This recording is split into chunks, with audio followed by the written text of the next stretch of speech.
बिस्मिल्लाहिर्रहमानिर्रहीम, अस्सलाम वालेकुम। Welcome back to my channel. उम्मीद करती हूँ मेरी यूट्यूब फैमिली बिल्कुल ठीक ठाक होगी। एक नई वीडियो के साथ आपके सामने हाज़िर हूँ।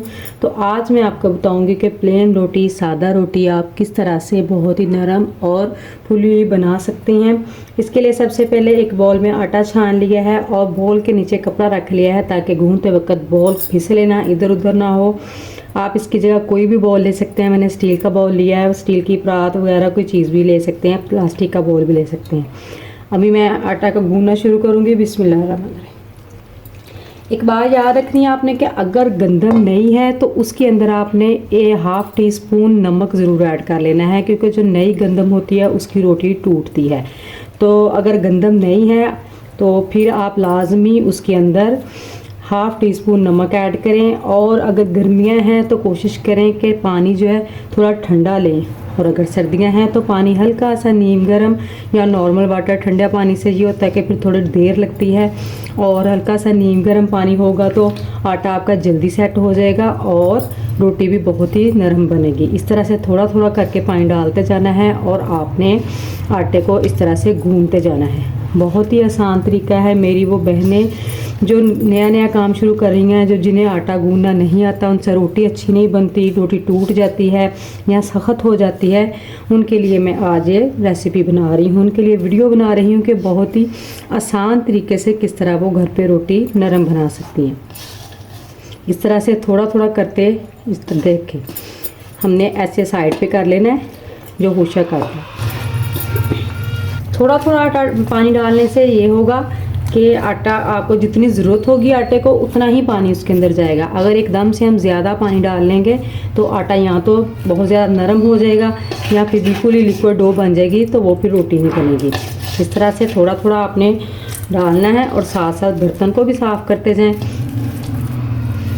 क्योंकि ऐसे बाज़ औक़ात जो नई आटा गूंदने वाली होती हैं एकदम से पानी ज़्यादा डाल लेती हैं, तो ऐसे सारा आटा जो है ना बर्तन को लग जाता है, फिर वो आटा गूंदता नहीं है सही। तो ये देखें, इस तरह से आपने थोड़ा थोड़ा पानी डालना है और फिर दोनों हाथों से ऐसे दबाकर आपने आटे को गूंदना है।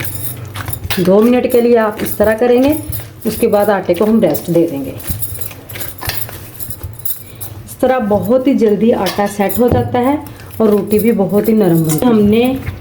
अभी हमने आटे को रेस्ट दे देनी है और इसको कवर कर देना है। इस तरह से साइडों को भी साफ़ कर लेंगे। देखिए, आटा बिल्कुल भी बर्तन के साथ नहीं चिपका, क्योंकि हमने इसमें पानी नॉर्मल डाला है जितनी आटे की ज़रूरत थी। ना बहुत ज़्यादा सख्त है डो और ना बहुत ज़्यादा पतली नरम है। अभी इस तरह से इसको कवर कर देना है, 10 मिनट के लिए रेस्ट देनी है और उसके बाद हमने इसको दोबारा से थोड़ा सा गूंदना है और आटा हमारा रोटी बनाने के लिए तैयार। ये बहुत ही आसान तरीका मैं आपको बता रही हूँ कि रोटी आटा किस तरह से आप गूंदेंगे और किस तरह से नरम और फूली हुई रोटी आपकी बहुत ही आसानी से बन जाएगी। आटे को हमने 10 मिनट रेस्ट दे दिया और ये देखिए माशाल्लाह से एक बहुत ही ज़बरदस्त डो तैयार हो गई है आटे की। अभी हमने इसको थोड़ा सा मज़ीद इस तरह से गूंदना है 1 मिनट के लिए बस, और हमारे आटे की डो जो रोटी बनाने के लिए डो है वो बिल्कुल तैयार। देखिए माशाल्लाह से बहुत ही ज़बरदस्त डो तैयार हो गई है। अभी हम इसको उठाएंगे और बॉल में निकालेंगे। और ये जो आटा पानी बचा है जिसके साथ हमने आटा गूंदा है, इसमें थोड़ा थोड़ा सा आपको आटे के ज़रे भी नज़र आ रहे होंगे। इसको ज़ाया बिल्कुल नहीं कीजिएगा। ये एक बहुत ही ज़बरदस्त खाद तैयार हो जाती है और ये पौधों के लिए, फूलों के लिए, सब्जियों के लिए बहुत ही ज़बरदस्त है। आप जब आटा गूंदें तो ये जो पानी है इसको ज़ाया नहीं करना चाहिए। दालें धोएँ और चावल वगैरह धोएँ, कोई भी चीज़ है उनका जो पानी है वो हफ्ते में 1 बार पौधों को दे, तो ये बहुत ही ज़बरदस्त खाद है। तो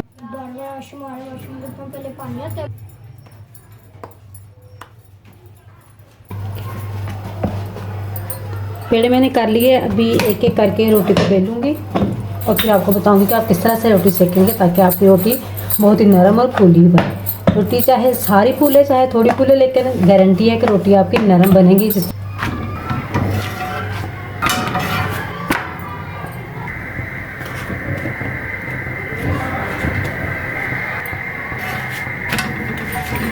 रोटी की एक साइड हमने पका लेनी है और एक साइड हमने ज़रा कच्ची रखनी है। इसी तरह आपने एक साइड को पहले सेक लेना है इस तरह अच्छी तरह से, और उसके बाद दूसरी साइड सेकेंगे तो आपकी रोटी इंशाल्लाह ताला ज़रूर फूलेगी।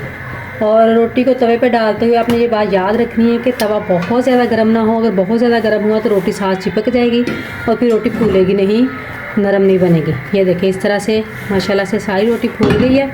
इसी तरह से आपने यही ट्रिक इस्तेमाल करते हुए रोटियां पकानी है, रोटी सेकनी है, तो ये आपकी रोटियां जो है बहुत ही नरम और फूली हुई बनेगी।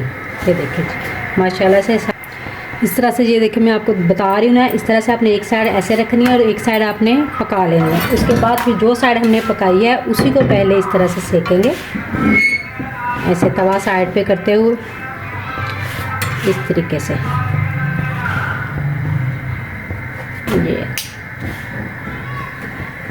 मैंने बहुत ही आसान तरीका बताया है। जो नए रोटी बनाने वाली मेरी बहनें हैं कि जो कहती हैं मेरी रोटी सख्त हो जाती है, फूलती नहीं है, नरम नहीं बनती, तो मुझे उम्मीद है कि उनको बहुत अच्छी तरह से समझ आ गई होगी।